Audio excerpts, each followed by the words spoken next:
Good morning.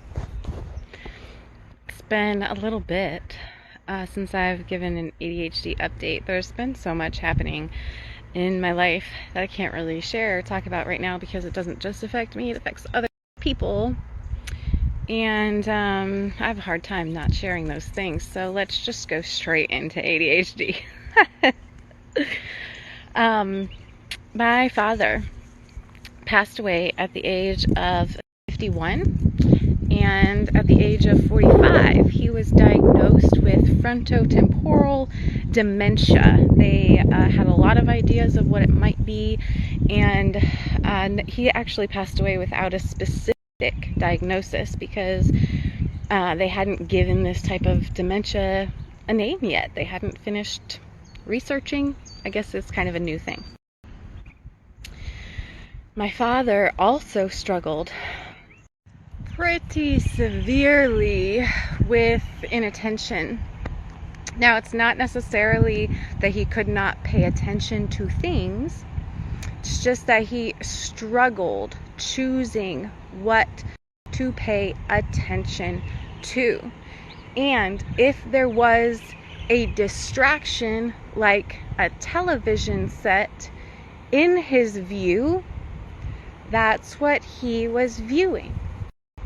That's what he was doing because it captured his attention and it fascinated him, and he would get so zoned into the television that he would not hear anything else. He wouldn't hear my mom talking to him.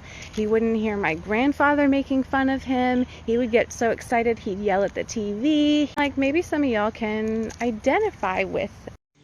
So if you do identify and understand and recognize that, maybe you're wondering what's the problem. Like, well, yeah, maybe it is a normal response for you.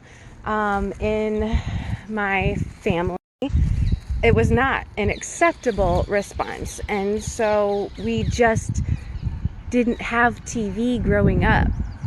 So maybe you're wondering, well, did it work? But my dad still got sucked into things. In fact, he got so sucked into the church and his ministry there that he wasn't around a whole lot for the kids. And I wonder sometimes if he had a TV to come home to, would we have had more couch snuggles? I wonder about that sometimes. It's okay. We're not here to think about what could have been or what should have been.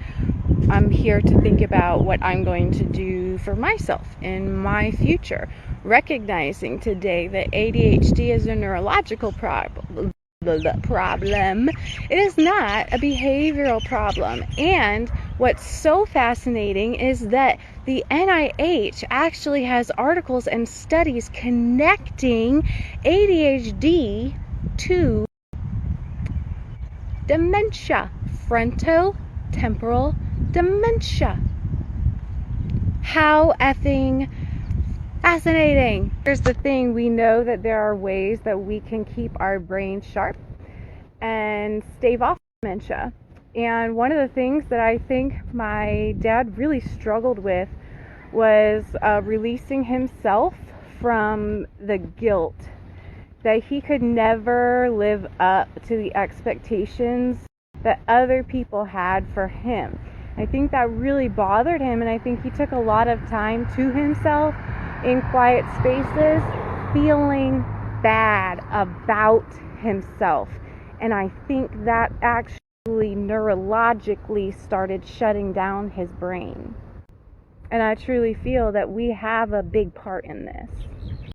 So let's talk quickly about that neurodivergent brain, because we do obsess a lot. We obsess over people, places, and things, and we cannot help that. We can only notice that. Once we notice that, we can decide what we're going to do about it, but we have to notice first, and noticing takes practice. Noticing takes time, and it is important to practice noticing without judging. One more time. It is important to practice noticing without judging. Why is this such an important practice?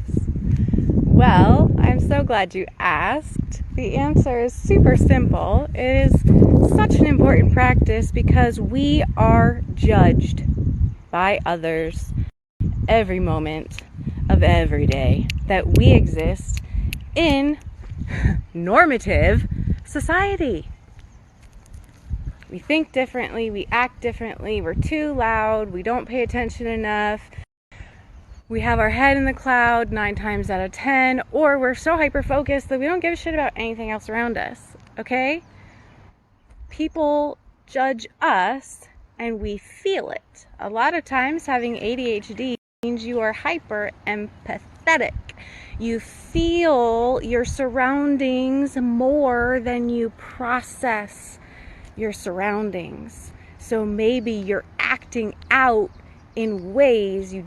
And if that happens to you, if you have a lot of outbursts in normal society, if you have a hard time having conversations with normative society, maybe people are making you feel like you should behave differently.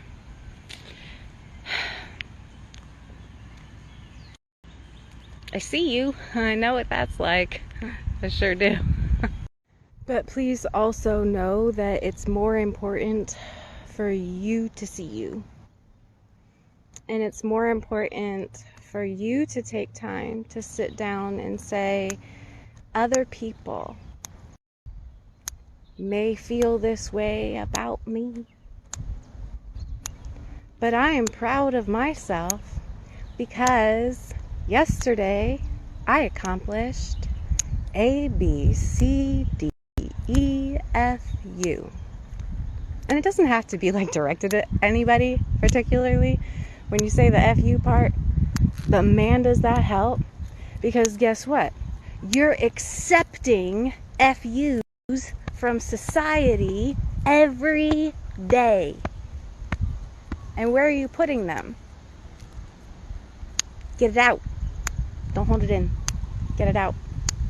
It can be exceedingly difficult for us in our day-to-day lives to separate who is hurting us and who is supporting us. And sometimes if we don't process all of the shit that we're carrying around with us, it might spill out onto the people who are supporting us, and we might actually really hurt relationships that we want to nurture. So it's super important that we have a safe space where we can express whatever we need to express without attaching judgment to ourselves or to other people. But holding on to that is simply going to shut yourselves down. What fresh voodoo am I talking about? I'm talking about the neurological connections in our brain. We learn things like 1 + 1 = 2. We're not born knowing this, right? We have to repeat our multiplication tables multiple times to be able to retain that information. It is not something that we come out of the womb knowing. Now, self-worth is also something that we have to repeat to ourselves over and over and over to remember that we're worthy, to know that it applies to us. Our brains are so amazing. They never stop learning and they never stop growing unless we give them permission. And it's kind of funny because by giving it permission to stop growing, we're actually telling it not to do anything. We're telling it you're not allowed to change your mind. You're not allowed to shift. This is what we were told our whole life, and so this is what we're holding on to. Now, what would you do if you adopted a child and the parents never taught it any safety information regarding the street, and so this child just kept running into the street over and over and over again? Now you have many choices. You can allow your fear to also scare the child, scream at the child. Maybe they freeze, they don't know how to react or respond. Maybe you run after the child and scoop them up and take them away out of safety. Maybe you stand frozen yourself, not knowing how to handle the situation. But are you going to continue allowing that child to believe and trust that they can run safely into the street without looking both ways for the vehicles? I'm pretty sure you're not. I'm pretty sure you're going to figure out how to teach this child and how to train this child about street safety so that they can live and you don't have to watch them 24 hours of the day to make sure they don't run into the street again. You're probably not going to tell the child that it's their fault that they ran into the street.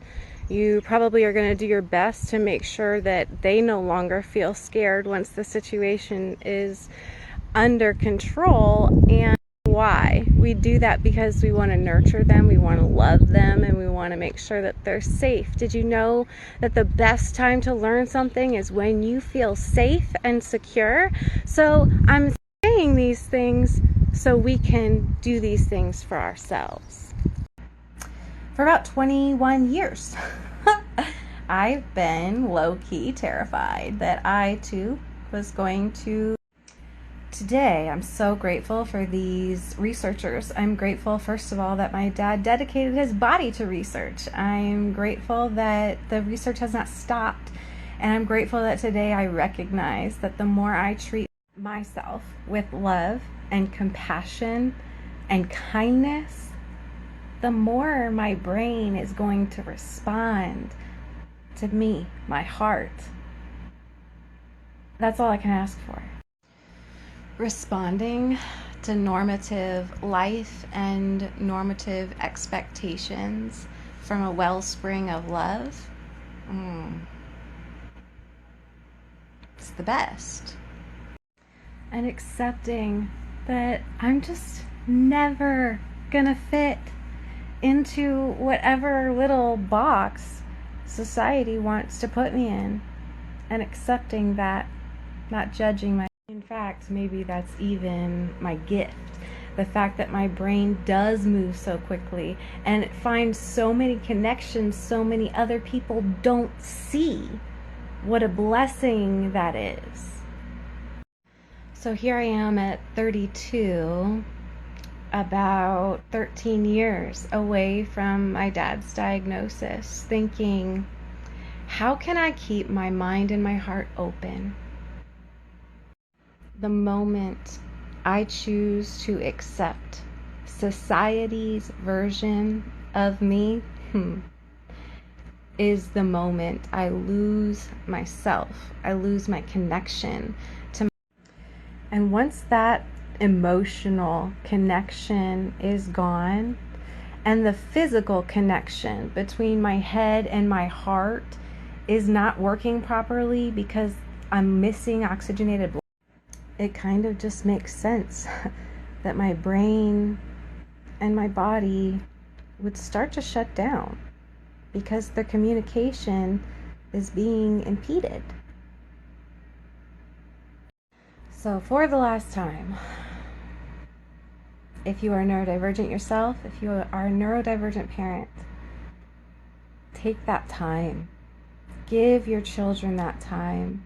That space is so important. Just remember too that nothing with the brain is overnight, and being an ADHD neurodivergent brain, we are exceedingly reward based, so hearing a lot of negative reinforcement's not going to help. Rather, I do this with my son and I do this with myself. When I see us doing good things, I notice it and praise it. Sometimes I treat it. And on the flip side, just being mindful of that negative reinforcement, because to you it may just come out for a second, but to them, in their brain, it is turning around and they're remembering it and repeating it for